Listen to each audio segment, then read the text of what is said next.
जय हिंद दोस्तों, कैसे हो आप सभी लोग। स्वागत है आपका YouTube चैनल परिवर्तन पर। तो जैसा कि आपका फिजिक्स क्लास तो रेगुलरली चल रहा है और आपने 2-3 चैप्टर उसमें कंप्लीट भी कर लिए होंगे। मैं आपको कराने जा रहा हूं केमिस्ट्री और मैंने 2 चैप्टर आपको ऑलरेडी करा रखे हैं। कौन कौन से दोनों चैप्टर हैं? एक तो हेलोएल्केन्स हेलोएरिन्स करा रखा है आपको और एक केमिकल काइनेटिक्स करा रखा है। अगर आपने इन दोनों वीडियोस को नहीं देखा इन दोनों चैप्टर की तो आप जाके उनको देख सकते हो। और अपन स्टार्ट कर रहे हैं ऑर्गेनिक केमिस्ट्री का दूसरा चैप्टर जो कि है एल्कोहल, फिनॉल एंड ईथर। तो यार क्या होता है, जब भी ना एल्कोहल की बात आती है तो हमारे दिमाग में एक ही तरह का एल्कोहल आता है और जो कि आपके दिमाग में आ रहा होगा, बट एक्चुअल में क्या होता है इसके ना काफी सारे इंडस्ट्रियल यूजेस हुआ करते हैं। एल्कोहल के अंदर कई तरह के एल्कोहल होते हैं, लाइक आप जैसे सैनिटाइजर वगैरह में जो सैनिटाइजर आप यूज करते हो उसमें भी क्या हुआ करता है, एल्कोहल हुआ करता है। मेडिसिनल पर्पज में भी इसके यूजेस हुआ करते हैं। तो हम इसके बारे में पढ़ने वाले हैं। पहले तो एल्कोहल के बारे में। पूरा चैप्टर हमारा 3 पार्ट्स में डिवाइडेड है। पहला पार्ट है एल्कोहल, दूसरा पार्ट है फिनॉल और तीसरा पार्ट आपका क्या हो जाता है, ईथर हो जाता है। तो अब आ जाओ देखते हैं बारी बारी से कि कौन कौन से इसमें ग्रुप होते हैं। तो यार अगर हम एल्कोहल की बात करें तो यहाँ पे ROH हुआ करता है। R का मतलब एल्काइल ग्रुप और OH जो होता है इसका ग्रुप हुआ करता है किसका, एल्कोहल का। अगर अपन फिनॉल की बात करें तो अगर यही OH लगा हुआ है किससे, बेंजीन रिंग से, तो ऐसे कंपाउंड को अपन क्या बोलते हैं, फिनॉल बोलते हैं। तो एक बात आपको समझ आ गई, अगर ये एलिफेटिक कंपाउंड है तो एलिफेटिक कंपाउंड के केस में क्या हो जाता है, ये ROH हो जाता है। एलिफेटिक हो गया, साइक्लिक हो गया। बट अगर OH आपका किससे जुड़ा हुआ है, बेंजीन रिंग से, तो ये कंपाउंड क्या हो जाता है, फिनॉल। किससे जुड़ा होना चाहिए, डायरेक्ट बेंजीन रिंग से जुड़ा होना चाहिए, वो कंपाउंड क्या हो जाएगा, फिनॉल हो जाएगा। और अगर अपन ईथर की बात करें तो ईथर के केस में क्या होता है, RO, यहां पे R' भी हो सकता है, यहां पे R भी हो सकता है। अब बोलिए R' और R का क्या मतलब है, जैसे मान लो ये CH3O, यहां पे मैंने लगा दिया CH3 तो ये भी ईथर हुआ। और अगर यहां पे मैंने इसको चेंज कर दिया, CH3 की जगह कोई दूसरा अल्काइल ग्रुप लगा दिया, तो ये भी क्या हो जाता है, हमारा ईथर हो जाता है।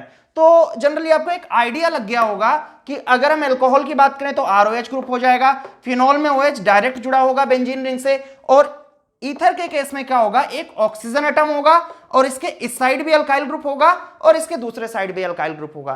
तो कहने का मतलब हमें इन कंपाउंड्स की स्टडी करनी है एल्कोहल, फिनॉल और ईथर चैप्टर में। अब करना क्या क्या है हमें इन चैप्टर्स में। सबसे पहली बात तो हम इनका देखेंगे क्लासिफिकेशन, यानी कि यही सेम टू सेम काम हमने किया था किसमें, हेलोएल्केन्स हेलोएरिन्स में। क्लासिफिकेशन के बाद हम बात करेंगे मेथड ऑफ प्रिपरेशन की, यानी किस तरीके से इनको प्रिपेयर किया जाता है इंडस्ट्रीज में, या अगर हमें लैब में थोड़े अमाउंट में जरूरत होती है तो कैसे प्रिपेयर करते हैं। देन इसके बाद हम बात करेंगे इनकी फिजिकल प्रॉपर्टीज की, like melting point, boiling point, solubility, ये सारी चीजें। And at last chemical properties, कि ये किस तरीके से इक्वेशन, किस तरीके से ये रिएक्शन परफॉर्म करते हैं हम इनके। तो ये टोटल हम ये 4 चीजें पढ़ने वाले हैं, classification, method of preparation, physical properties और केमिकल प्रॉपर्टीज। यही चीज किसके लिए, अल्कोहल के लिए, यही चीज किसके लिए, फिनॉल के लिए, और यही चीज किसके लिए, ईथर के लिए। हाँ, एक और बात होगी कि हम स्टार्ट करेंगे अपना जो टॉपिक होगा वो हम IUPAC नोमेनक्लेचर से स्टार्ट करेंगे। तो चलिए स्टार्ट करते हैं। हम हेडिंग डाल देंगे आप IUPAC नोमेनक्लेचर, पेन कॉपी लेके बैठ जाएंगे और अब नोट डाउन करना स्टार्ट कर देंगे चीजें। हेडिंग डाल दीजिए IUPAC नोमेनक्लेचर।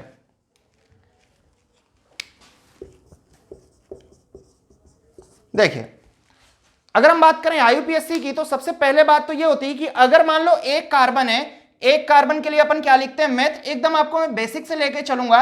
मैं ये मान के चल रहा हूं कि आपने 11th में बिल्कुल भी पढ़ाई लिखाई नहीं की है, और जनरली जो 80% बच्चों के साथ में जैसा कि होता है, एक कार्बन मेथ होता है, 2 कार्बन के लिए अपन एथ लिखते हैं, 3 कार्बन के लिए अपन प्रोप लिखते हैं, 4 कार्बन के लिए अपन ब्यूट लिखते हैं, 5 कार्बन के लिए अपन क्या लिखते हैं, पेंट लिखते हैं, 6 कार्बन के लिए क्या लिखते हैं, हेक्स लिखते हैं। इस तरीके से अपन लिखते हैं। ये चीजें आपको हालांकि पिछले चैप्टर में मैंने बताई हुई हैं। अब अगर OH आता है तो हम इसके लिए सफिक्स का इस्तेमाल करते हैं, और सफिक्स क्या होता है इसके लिए, ऑल। और अगर सिंगल बॉन्ड है, सिंगल बॉन्ड के लिए हम एन यूज करते हैं, अगर डबल बॉन्ड है हम इन यूज करते हैं, अगर ट्रिपल बॉन्ड है तो हम आइन यूज करते हैं। बस इतनी सारी चीजें आपको पता होना चाहिए IUPAC नोमेनक्लेचर को करने के लिए। बाकी क्या है, अब अपन डायरेक्ट क्वेश्चन स्टार्ट करते हैं। तो सवाल नंबर 1 रहा आपकी कंप्यूटर स्क्रीन में इस प्रकार से, CH3 CHOH CH3, इस कंपाउंड का आपको नामकरण करना है। अब देखिए, सबसे पहली बात तो होती है इस कार्बन चेन को सेलेक्ट करना। यहां पे बहुत ही सिंपल है, आपने इस कार्बन चेन को सेलेक्ट कर दिया। कार्बन चेन को सेलेक्ट करने के बाद आप नंबरिंग परफॉर्म करते हो। नंबरिंग कहां से होगी? अब भाई नंबरिंग आप उधर से करते हो जहां से आपका ग्रुप पास पड़ता है। ग्रुप कौन सा है? OH group. जहां से भी OH पास पड़ेगा आप उधर से नंबरिंग करोगे। तो बोले कि सर हमारे पास में फिर दो रास्ते हैं नंबरिंग के लिए, या तो हम इधर से करें नंबरिंग या तो हम इधर से करें नंबरिंग। अगर मैं इधर से करता हूं 1 2 3 दो नंबर पे OH ग्रुप आता है, मैं इधर से करता हूं तो भी 2 नंबर पे OH ग्रुप आता है, तो मैं कहीं से भी नंबरिंग यहां पे परफॉर्म कर सकता हूं। क्यों? क्योंकि दोनों साइड से OH ग्रुप सेम नंबर पे आ रहा है। तो 2 नंबर पे OH आ गया। टोटल आपके पास में 3 कार्बन है। 3 कार्बन के लिए आपको पता है क्या लिखते हैं? प्रोप। प्रोप लिख दिया। सारे के सारे आप बॉन्ड देखिए, क्या कहीं पे डबल या ट्रिपल बॉन्ड तो नहीं है? तो आपको नजर आएगा सारे के सारे बॉन्ड कैसे हैं? सिंगल। तो अगर सिंगल बॉन्ड है तो आप यहां पे क्या लिख दोगे? N। अब इसके बाद देखो आप OH कौन से कार्बन पे लगा है? तो बोले सर OH 2 नंबर कार्बन पे लगा है, तो यहां पे आप क्या लिखोगे? टू ऑल, और इस E को आप हटा दोगे तो इसका नाम क्या हो जाएगा? Propane two all. मैं उम्मीद करता हूं आपको बात समझ आ रही होगी किस तरीके से हम IUPAC नोमेनक्लेचर कर रहे हैं। सबसे पहले तो हमने कार्बन चेन को सेलेक्ट किया। कार्बन चेन को सेलेक्ट करने के बाद हमने देखा OH कौन से नंबर पे आ रहा है? OH 2 नंबर पे आ रहा है, तो इसका नाम क्या हो गया? Propane two all. अब आ जाओ 2-4 क्वेश्चन और खींचते हैं इसके ऊपर। फंडा यही है, फंडा जो है वो यही है कि आप सबसे पहले नंबर ऑफ कार्बन चेन देख लोगे, कितने कार्बन आपके इसमें आ रहे हैं चेन में। इसके बाद मेथ प्रोप ब्यूट डिसाइड करोगे, OH का नंबर देख लोगे कहां पे आ रहा है, उस हिसाब से आप नाम रख दोगे। डबल या ट्रिपल बॉन्ड का जरूर ख्याल रखना है। जैसा कि अगला सवाल क्वेश्चन है आपका CH3 CH double bond CH CH2 OH, और इसको मैं थोड़ा सा एक काम करता हूं, इस H को हटाता हूं और यहां पे लगा देता हूं क्या? CH3। अब आ जाओ इसका नामकरण करते हैं अपन। थोड़ा सा पिछले वाले से थोड़ा सा डिफरेंट है। धीरे धीरे जैसे जैसे अपन क्वेश्चन आगे करेंगे लेवल जो होगा वो धीरे धीरे बढ़ता चला जाएगा। तो अगर हम इस कंपाउंड को देखें तो यहां पे क्या हो रहा है यार? OH लगा हुआ है आपका कौन से कार्बन पे? नहीं, पहले तो नंबरिंग करते हैं। अब नंबरिंग यानी कि ये कार्बन चेन हमने सेलेक्ट कर ली। सबसे लॉन्गेस्ट कार्बन चेन यही है, 1 2 3 4 कार्बन की। 4 कार्बन की चेन हमने सेलेक्ट करी। इसके बाद हम देखेंगे OH हमारा जो फंक्शनल ग्रुप है वो कहां से पास पड़ रहा है। तो आपको दिखाई दे रहा होगा कि इस वाले कार्बन को जो है तो कौन सा नंबर मिलेगा? पहला नंबर मिलेगा। ये मैंने दे दिया इसको 1 नंबर, इसको मैंने दिया 2 नंबर, इसको मैंने दिया 3 नंबर और इसको मैंने दिया 4 नंबर। अब देखो आप 1 नंबर में कौन सा ग्रुप लगा हुआ है? OH। 3 नंबर में कौन सा ग्रुप लगा हुआ है? मिथाइल। अब मिथाइल जो होता है यार वो हमेशा काम करता है किसकी तरह? प्रीफिक्स की तरह। प्री बोले तो पहले, यानी कि ये हमेशा नाम के पहले लगेगा, नाम के हमेशा पहले लगेगा। टोटल 4 कार्बन है। 4 कार्बन के लिए आप क्या लिखोगे? ब्यूट। तो यहां मैंने लिख दिया ब्यूट। अब आप बॉन्ड देखो, क्या सारे के सारे बॉन्ड सिंगल हैं? तो आपको नजर आएगा नहीं सर, 2 नंबर पे ना डबल बॉन्ड लगा हुआ है। तो डबल बॉन्ड के लिए आपने क्या लगा दिया? ब्यूट टू इन। और 1 नंबर पे आपका क्या लगा हुआ है? OH ग्रुप लगा हुआ है। OH ग्रुप के लिए आप क्या लिखते हो? ऑल। तो आप यहां पे या तो 1 ऑल लिख दो या डायरेक्ट आप इनॉल लिख दो, है ना? इनॉल भी लिख सकते हो। अगर 1 नंबर पे लगा हुआ है तो आप सीधा सीधा इनॉल लिख दो, और आप 1 ऑल भी लिख सकते हो। दोनों चीजें सही होती हैं अगर 1 नंबर पे लगा हुआ है। तो ब्यूट टू इनॉल हो गया। अब मिथाइल कहां पे लगा है? 3 नंबर पे लगा हुआ है, तो इसका नाम क्या हो जाएगा? 3 मिथाइल ब्यूट टू इनॉल। हमेशा ध्यान रखेंगे OH वर्सेस डबल बॉन्ड में किसकी प्रायोरिटी ज्यादा होगी? OH की प्रायोरिटी ज्यादा होती है। तो हम ये देखेंगे कि हमारा OH कहां से पास में पड़ रहा है। तो ये आई होप ये क्वेश्चन आपको समझ आ गया होगा। अब अपन चलते हैं अगले सवाल की ओर। तो अब इसमें हम थोड़ा सा और चेंज करते हैं सवाल में, 2-3 फंक्शनल ग्रुप अपन डालते हैं इसमें, जैसे कि CH3 C CH3 CH3 CH Cl C double bond CH2 OH। अब इसमें हम थोड़ा सा चेंज कर देते हैं, यहां पे ये CH आ जाएगा, यहां पे एक हाइड्रोजन आ जाएगा। अब ये करेक्ट है। अब आ जाओ इस क्वेश्चन को अपन करते हैं। सबसे पहला काम वही है, लॉन्गेस्ट कार्बन चेन अपन सेलेक्ट कर लेते हैं। ये हो गई हमारी longest carbon chain. Longest carbon chain को सेलेक्ट करने के बाद हम क्या करेंगे? नंबरिंग करेंगे। अब नंबरिंग कहां से करेंगे? बोले सर नंबरिंग के लिए आपने सिखाया है जहां से क्या पास पड़ेगा? Functional group. फंक्शनल ग्रुप कौन सा है? OH। तो हम यहां से नंबरिंग करना स्टार्ट कर देंगे। तो इसको 1 नंबर मिलेगा, इसको 2 नंबर, इसको 3 नंबर, इसको 4 नंबर, इसको 5 नंबर। अब 5 कार्बन के लिए मैंने आपको सिखाया क्या लिखते हैं अपन? पेंट लिखते हैं। तो ये मैंने लिख दिया पेंट। 1 नंबर पे क्या लगा हुआ है? Double bond. डबल बॉन्ड लगा हुआ है तो हम क्या लिखेंगे? इन। और 1 ही नंबर पे क्या लगा हुआ है? ऑल। तो ये मैंने लिख दिया पेंट इनॉल। अब इसके बाद 4 नंबर पे मिथाइल लगा है और 3 नंबर पे क्या लगा हुआ है, क्लोरो लगा हुआ है। अब यार मिथाइल और क्लोरो दोनों ही किसकी तरह काम करते हैं, दोनों ही काम करते हैं प्रीफिक्स की तरह। क्लोरो भी और मिथाइल भी ये हमेशा प्रीफिक्स की तरह काम करते हैं, ये हमेशा नाम के पहले लगेंगे। अब बोले कि सर किसको पहले लगाया जाए, मिथाइल को पहले लगाया जाए कि क्लोरो को पहले लगाया जाए? तो आप जाएंगे कहां पे, एबीसीडी पढ़ेंगे और अल्फाबेटिकली कौन पहले आता है? तो बोले सर अल्फाबेटिकली ना पहले क्लोरो आता है, सी पहले आता है और बाद में आपको क्या आता है, एम आता है। तो 3 नंबर पे क्लोरो लगा हुआ है, तो आप लिख दो 3 क्लोरो। अब बोले सर यहां क्या करेंगे, यहां तो दो मिथाइल आ गए, तो कोई बात नहीं, 2 मिथाइल आ गए तो आप क्या लिख दोगे, 4,4 डाई मिथाइल पेंट इनॉल, ये इसका आईयूपीएसी नेम हो जाएगा। आई होप आपको चीजें समझ आ रही हैं किस तरीके से अपन नाम कर रहे हैं। चलिए आ जाइए अगला क्वेश्चन देखते हैं।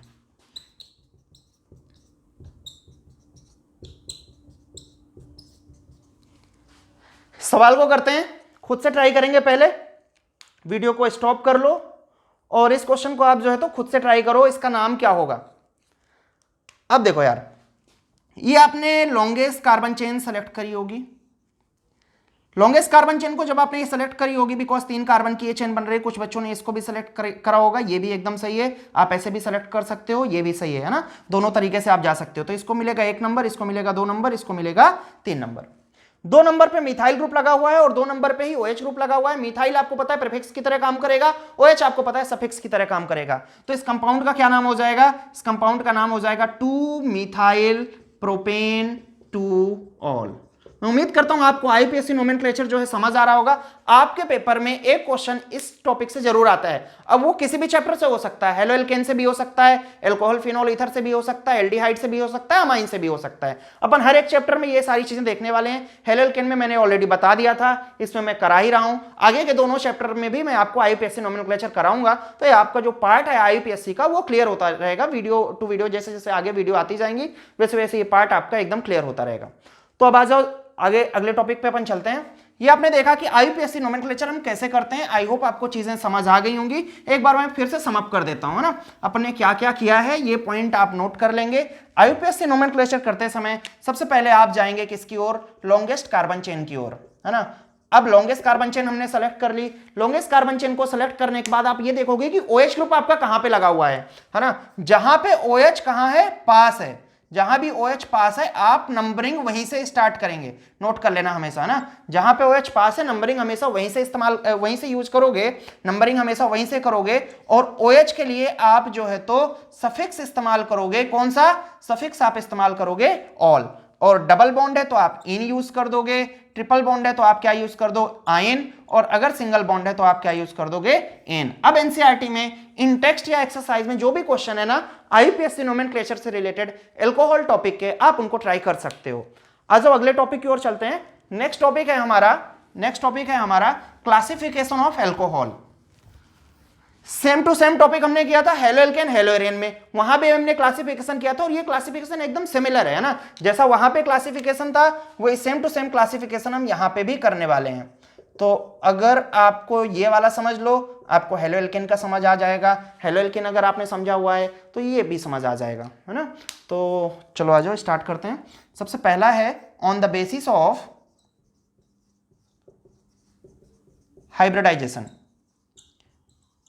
मैं एक बार फिर से आपको रिवाइज करा देता हूं। हाइब्रिडाइजेशन हुआ क्या करता था, कैसे अपन देखते थे ऑर्गेनिक कंपाउंड में, अगर यार कार्बन ना सिंगल बॉन्ड बना रहा है उस वक्त हाइब्रिडाइजेशन क्या होता है, sp3। अगर कार्बन डबल बॉन्ड बना रहा है उस वक्त हाइब्रिडाइजेशन कैसा होता था, sp2। अगर कार्बन ट्रिपल बॉन्ड बना रहा है तो ट्रिपल बॉन्ड के केस में हाइब्रिडाइजेशन क्या हो जाया करता था, sp हो जाया करता था। ये चीजें आपको पता होनी चाहिए, है ना, ये आपने क्लास 11th में ऑलरेडी करी हुई होती है, ठीक है, भूल गए होगे आप, इसलिए मैंने एक बार आपको रिवाइज करा दिया है। इतनी चीजें अगर आपको पता है तो आप ये टॉपिक बड़े आराम से कर पाओगे। ओके, सबसे पहला जो क्लासिफिकेशन है वो क्या है कि अगर OH ऐसे कार्बन से जुड़ा है जिसका कि हाइब्रिडाइजेशन कैसा है, sp3। अब जब मैंने ये लिखा तो आपके दिमाग में जो है तो एक बात क्लिक करी होगी कि सर OH ऐसे कार्बन से जुड़ा होगा जो कि सिंगल बॉन्डेड होगा, और ये बात एकदम आपके दिमाग में सही क्लिक हुई है। अब इसके ना फर्दर 3 पार्ट्स हुआ करते हैं। अब ये 3 पार्ट्स कौन कौन से होते हैं, 3 पार्ट्स हुआ करते हैं। सबसे पहला होता है 1 डिग्री, फिर होता है 2 डिग्री और इसके बाद आता है 3 डिग्री। 1 डिग्री को ही मैं क्या कहता हूं यार, 1 डिग्री को ही मैं बोलता हूं प्राइमरी, और 2 डिग्री को ही मैं क्या कहता हूं, इसको ही मैं बोलता हूं सेकेंडरी। और 3 डिग्री वालों को मैं क्या कहता हूं, इसको ही मैं कहता हूं टर्सरी। एक बार सीख लो, हर एक चैप्टर के लिए काम आने वाला है। ये ऐसा टॉपिक है, एक बार अगर आपने सीख लिया तो यही चीजें हर एक चैप्टर में काम आएंगी, तो बार बार आपको नहीं पढ़ना पड़ेगा। बस ये है, बाकी के चैप्टर में क्या होगा, ग्रुप चेंज हो जाएगा। जब आप हेलो एल्केन करोगे यहाँ पे Cl आ जाएगा, जब आप अमाइन करोगे तो यहाँ पे NH2 आ जाएगा। केवल इतना चेंज होने वाला, बाकी कुछ भी चेंज होने वाला नहीं है। तो थोड़ा सा स्मार्ट स्टडी करो, ठीक है। वही चीजें बार बार हर चैप्टर में कर रहे हो, इससे बढ़िया एक बार करो और वही चीजें जो है चारों चैप्टर में सेम कंसेप्ट को अप्लाई करो। अब प्राइमरी में क्या होगा कि OH ऐसे कार्बन से जुड़ा होगा जिसपे कि एक अल्काइल ग्रुप होगा, उसको अपन क्या बोलेंगे, प्राइमरी। OH ऐसे कार्बन से जुड़ा है जिसपे कि एक ही अल्काइल ग्रुप है, ऐसे कंपाउंड को अपन क्या बोलेंगे, प्राइमरी बोलेंगे। अगर अपन सेकेंडरी की बात करें तो सेकेंडरी में क्या होता है, OH ऐसे कार्बन से जुड़ा होता है जिसपे कि 2 अल्काइल ग्रुप होंगे, एक अल्काइल ग्रुप यहां हो जाएगा, एक अल्काइल ग्रुप यहां हो जाएगा। बोले सर बाकी का बॉन्ड कैसे होगा, तो बाकी आप क्या लगा दो, हाइड्रोजन लगा दो। आप ऐसे भी याद कर सकते हो, कैसे, OH ऐसे कार्बन से जुड़ा है जिसपे कि 2 हाइड्रोजन है, या कि OH ऐसे कार्बन से जुड़ा है जिसपे कि एक अल्काइल ग्रुप है, OH ऐसे कार्बन से जुड़ा है जिसके पास 2 अल्काइल ग्रुप हैं, तो सेकेंडरी। टर्सरी क्या होगा, एकदम सही समझ रहे हो यार, OH ऐसे कार्बन से जुड़ा है जिसपे कि कितने अल्काइल ग्रुप हो जाएंगे, 3 अल्काइल ग्रुप हो जाएंगे। तो अगर 3 अल्काइल ग्रुप जुड़े हैं तो वो 3 डिग्री यानी कि टर्सरी हो जाएगा। तो पहला क्लासिफिकेशन बहुत ही सिंपल, OH ऐसे कार्बन से जुड़ा है जिसका कि हाइब्रिडाइजेशन sp3 है। इसके further 3 part, primary, secondary, tertiary. Primary में OH के पास जो कार्बन है उस कार्बन के पास में एक ही अल्काइल ग्रुप है। OH ऐसे कार्बन से जुड़ा है जिसपे कि 2 अल्काइल ग्रुप हैं, वो क्या हो जाएगा, सेकेंडरी। कोई सा भी अल्काइल ग्रुप हो सकता है, मिथाइल, एथाइल, प्रोपाइल, काफी सारे होते हैं, कोई सा भी हो सकता है। टर्सरी में OH ऐसे कार्बन से जुड़ा है जिसपे कि 3 अल्काइल ग्रुप हैं, वो कंपाउंड क्या हो जाएगा आपका, टर्सरी अल्कोहल हो जाएगा। चलिए आ जाइए अगले क्लासिफिकेशन की ओर चलते हैं।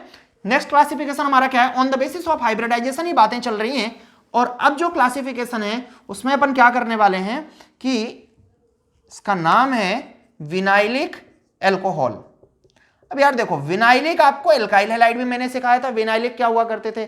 विनाइलिक एल्कोहल में क्या होगा, OH ऐसे कार्बन से जुड़ा होगा जिसका कि हाइब्रिडाइजेशन क्या होगा, sp2 होगा। ऐसे कंपाउंड को अपन क्या बोलेंगे, विनाइलिक एल्कोहल बोलेंगे। आज वो देखते हैं, इसका एग्जांपल देखते हैं। इसका मतलब आपके दिमाग में एक बात आ रही होगी कि सर यहां पे OH ऐसे कार्बन से जुड़ा होगा जो कि कैसा होगा, डबल बॉन्डेड होगा। तो अगर आप इसका एग्जांपल देखो तो OH ऐसे कार्बन से जुड़ा है जो कि क्या है, डबल बॉन्ड है। ठीक है, ये आपने बना दिया। बाकी का काम बचता है हाइड्रोजन को सेटिस्फाई करने का। तो यहां पे एक हाइड्रोजन लगा दो, यहां पे एक हाइड्रोजन लगा दो, तो ठीक है, यहां तो एक ही हाइड्रोजन आएगा बिकॉज 2 1 3 1 4 बॉन्ड हो गए इसके पूरे, और यहां पे 2 हाइड्रोजन आ जाएंगे।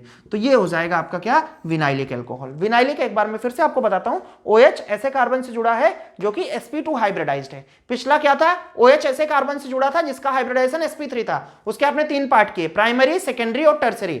अब क्या है, विनाइलिक, OH ऐसे कार्बन से जुड़ा है जो कि sp2 हाइब्रिडाइज्ड है। तो OH carbon double bond carbon से जुड़ा हुआ है, ये क्या हो जाएगा आपका, विनाइलिक हो जाएगा। अगले पे चलते हैं। नेक्स्ट है हमारा allylic alcohol. Same to same topic आपको मैंने कराया था, एलाइलिक हैलाइड। बस वहां पे क्या था, OH की जगह क्या आ जाएगा, Cl आ जाएगा। और यहां हम एल्कोहल की बातें कर रहे हैं, एल्कोहल का ग्रुप OH होता है, इसलिए यहां पे OH रहेगा। अब एलाइलिक की अगर बात करें यार, तो OH जो होगा ना वो ऐसे कार्बन से जुड़ा होगा जो कि sp3 हाइब्रिडाइज्ड है। बोले सर OH तो sp3 वाला तो हमने पहले भी किया था, बट अभी रुको, थोड़ा सा सब्र करो। sp3 के बगल वाला क्या हो जाता है, sp2 हो जाता है। किस केस में, एलाइलिक के केस में। तो इसका मतलब ये हुआ कि सर जो आपका ये होगा एलाइलिक वाला होगा, इसमें OH किससे जुड़ा होगा, सिंगल बॉन्डेड से, बट वो सिंगल बॉन्ड किससे जुड़ा होगा, डबल बॉन्ड कार्बन से जुड़ा होगा, वो क्या हो जाएगा, एलाइलिक एल्कोहल हो जाएगा। तो कहने का मतलब ये हुआ कि OH इससे किससे जुड़ा हुआ है, कार्बन से जुड़ा हुआ है। ये कार्बन सिंगल बॉन्डेड है, बट इसके बगल वाला जो कार्बन है ये क्या है, डबल बॉन्डेड है। बाकी काम क्या बचता है, आपको पता है, बाकी काम बचता है हाइड्रोजन को सेटिस्फाई करना। ये भी सवाल पेपर में पूछे गए हैं कि एक एलाइलिक एल्कोहल का एग्जाम्पल दो। तो आपको बस इतनी सी बात पता होनी चाहिए कि एलाइलिक होता क्या है, OH के बगल वाला कार्बन sp3, sp3 के बगल में क्या होना चाहिए, sp2। ये आपने अरेंजमेंट किया, बाकी काम बचता हाइड्रोजन को सेटिस्फाई करना। आ जाओ करते हैं। टोटल 4 बॉन्ड बनाता है, 2 बॉन्ड इसके यहां हो गए, 2 यहां पूरे हो गए, 2 1 3 1 4 और एक यहां एक यहां। इस तरीके से आप एलाइलिक अल्कोहल का एग्जांपल कर सकते हो। तो आई होप आपको ये तीनों पॉइंट क्लियर हो गए होंगे। सबसे पहला क्या था, OH किससे जुड़ा होता था, sp3 वाले से। उसके आपको मैंने फर्दर 3 पार्ट बताए थे, एक प्राइमरी, एक सेकेंडरी, एक टर्सरी। प्राइमरी में 1 अल्काइल ग्रुप, सेकेंडरी में 2 अल्काइल ग्रुप, टर्सरी में 3 अल्काइल ग्रुप। देन इसके बाद मैंने आपको बताया विनाइलिक अल्कोहल। विनाइलिक में क्या हुआ करता है, विनाइलिक की अगर अपन बात करें तो OH sp2 हाइब्रिडाइज्ड कार्बन से डायरेक्ट जुड़ा होता है, ठीक है, ये एग्जांपल हो गया इसका। और एलाइलिक अल्कोहल क्या हो जाएगा, OH sp3 से जुड़ा है, sp3 वाला किससे जुड़ा होता है, sp2 से जुड़ा होता है। मैं आपको एक छोटा सा काम देता हूं, इसमें आप क्या करोगे, कमेंट सेक्शन में मुझे ना इन दोनों के आप नाम बता दोगे, है ना, इसका नाम क्या है और इसका नाम क्या है। तो आप इसको नोट डाउन कर लो और इसका जो नाम है इस कंपाउंड का, इन दोनों नाम को आप कमेंट सेक्शन में इनके आप मुझे IUPAC नेम बता देना, है ना, कि इस वाले कंपाउंड का क्या IUPAC नेम होगा और इस वाले कंपाउंड का क्या IUPAC नेम हो जाएगा। ठीक है, अब अपन चलते हैं नेक्स्ट टॉपिक की ओर। नेक्स्ट टॉपिक हमारा आता है कि भैया फिनॉल क्या होता है ना। ठीक है, अल्कोहल के बारे में तो हमने जान लिया, अब ये फिनॉल क्या होता है। तो फिनॉल, जैसा कि मैंने आपको स्टार्टिंग में भी बताया था कि फिनॉल एक ऐसा कंपाउंड होता है जिसमें कि OH किससे जुड़ा होता है, डायरेक्ट बेंजीन रिंग से जुड़ा होता है। ऐसे कंपाउंड को अपन क्या बोलते हैं, फिनॉल बोलते हैं। नेक्स्ट इसके बाद जो अगला कंपाउंड आता है वो हुआ करता है बेंजाइलिक अल्कोहल।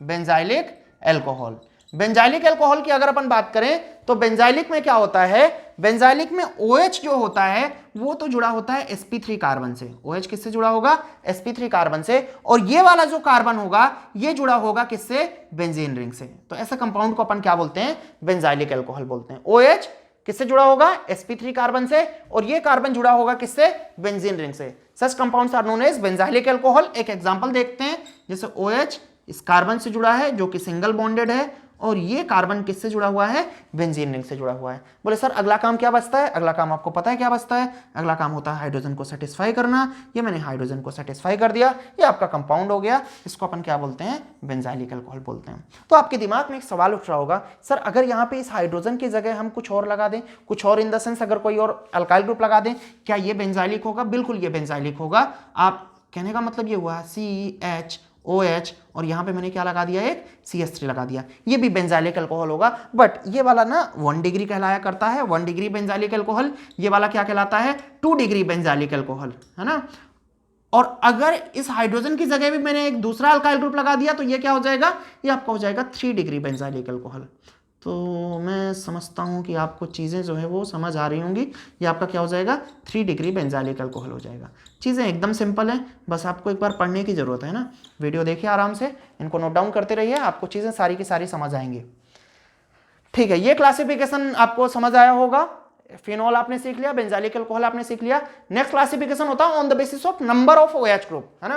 ये बहुत ही सिंपल क्लासिफिकेशन है। एनसीईआरटी में ना ये वाला क्लासिफिकेशन आपको पहले दिया हुआ है, बट ठीक है कोई बात नहीं, अपन बाद में कर लेते हैं, बिकॉज काफी ज्यादा सिंपल है ये। इसमें हम क्या करते हैं, on the basis of number of OH group. कहने का मतलब क्या है कि किसी भी कंपाउंड में कितने OH ग्रुप हैं, इसके हिसाब से अपन ये क्लासिफिकेशन कर रहे हैं। अब यार इसमें क्या होता है, जैसे मान लो एक पहला पार्ट होता है इसका मोनोहाइड्रिक अल्कोहल। मोनोहाइड्रिक अल्कोहल बहुत सिंपल है ना। अभी आपको लग रहा होगा ये क्या नाम लिख दिया, है ना, बड़ा सा, मोनोहाइड्रिक अल्कोहल। मोनोहाइड्रिक अल्कोहल का क्या मतलब होता है, ये ऐसे कंपाउंड होते हैं जहां पे सिंगल OH ग्रुप होता है, केवल और केवल एक ही OH ग्रुप होता है। ऐसे कंपाउंड को अपन क्या बोलते हैं, मोनोहाइड्रिक अल्कोहल बोलते हैं। अब जैसे कि एग्जांपल इसका खींच लेते हैं अपन, CH3OH, C2H5OH, ये सारे जितने भी कंपाउंड्स हैं ना, इसमें एक ही एक OH ग्रुप है, तो ये कंपाउंड क्या हो जाते हैं हमारे, मोनोहाइड्रिक अल्कोहल। अच्छा, अगर मोनोहाइड्रिक फिनॉल की अगर अपन बात करें तो क्या होगा, मोनोहाइड्रिक फिनॉल में एक OH ग्रुप हो जाएगा। ऐसे कंपाउंड को अपन क्या बोल देंगे, मोनोहाइड्रिक फिनॉल बोल देंगे। ये क्या हो जाएगा, ये हो जाएगा हमारा मोनोहाइड्रिक फिनॉल, फिनॉल की कैटेगरी में आ जाएगा ये। अच्छा, जहां पे 2 OH हो जाएंगे, 2 OH के केस में क्या होगा, 2 OH के केस में हो जाएगा क्या, डाइहाइड्रिक अल्कोहल। अब डाइहाइड्रिक अल्कोहल जैसे कि CH2OH, CH2OH। अब इस कंपाउंड में आप देख रहे हो इनका नंबर कितना है, कितनी संख्याएं हैं इनकी, बस आपको काउंटिंग करनी है। तो बोले कि एक और 2 अल्कोहल ग्रुप हैं, 2 अल्कोहल ग्रुप हैं, तो इसका मतलब ये क्या हो जाएगा, डाइहाइड्रिक अल्कोहल हो जाएगा। ऐसे ही आप खुद से कर सकते हो। बोले सर ट्राईहाइड्रिक में क्या कहानी होगी, तो अगर अपन ट्राईहाइड्रिक की बात करें तो ट्राईहाइड्रिक के केस में ना 3-3 OH ग्रुप हो जाएंगे। एग्जाम्पल आप कर सकते हो, CH2OH, CHOH, CH2OH।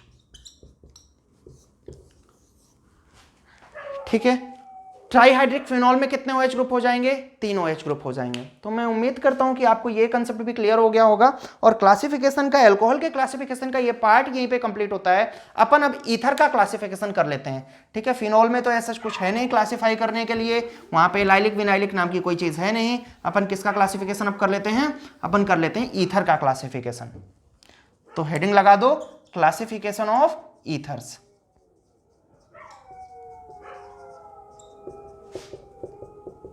तो अभी तक आपने जितना पढ़ा है सारी चीजें आपके दिमाग में होनी चाहिए कि आपने क्या क्या चीजें पढ़ी हैं, कैसे कैसे आपने कंसेप्ट को इनको अप्लाई करना है। और एनसीईआरटी के इन टेक्स्ट और एक्सरसाइज के क्वेश्चन ये आपको कर लेने हैं आज की क्लास के हिसाब से, यानी क्लासिफिकेशन का पार्ट और आईयूपीएससी नोमेनक्लेचर का पार्ट ये आपको कर लेना है कंप्लीट। तो अगर हम ईथर के क्लासिफिकेशन की बात करें यार, तो ईथर ना केवल और केवल 2 ही तरीके से क्लासिफाई किए जाते हैं। और ये 2 तरीके कौन कौन से होते हैं? एक होते हैं सिमेट्रिकल ईथर, है ना, और एक होते हैं अनसिमेट्रिकल ईथर,